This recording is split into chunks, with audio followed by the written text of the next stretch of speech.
Hello everyone, this is Scott Hale from Kforce. So let's talk about salary. So if you're a professional looking for a job and you're asked to present your salary requirements, it's always a good idea to go with something that's competitive and reasonable.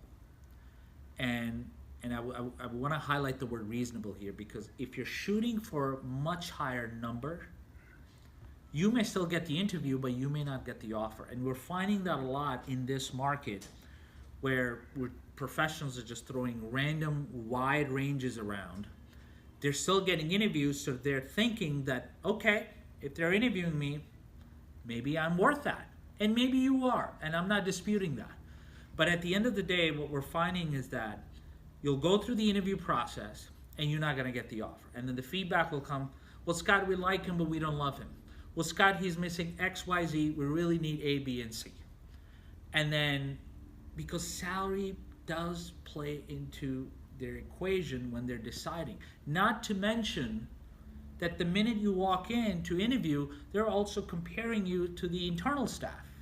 Not just from a skill set standpoint, but also from a salary cap standpoint.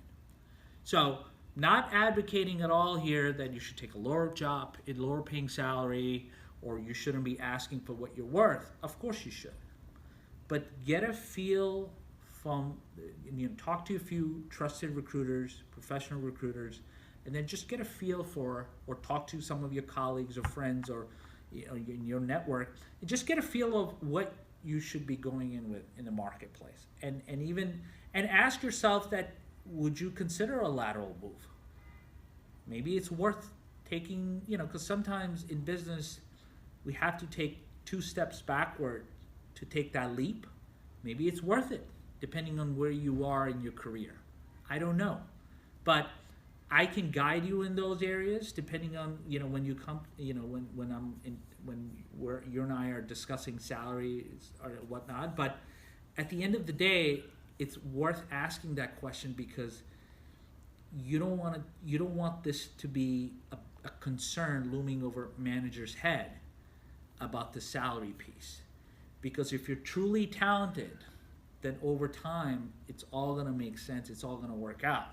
And at least in our case, we're not running into any issues with salaries where clients are not offering competitive salaries to professionals. We're just not working with those clients in this market. So I just wanted to share my thoughts on this really quick. If you have any questions, instead of leaving a comment below, feel free to leave a question, and hope you're enjoying your day.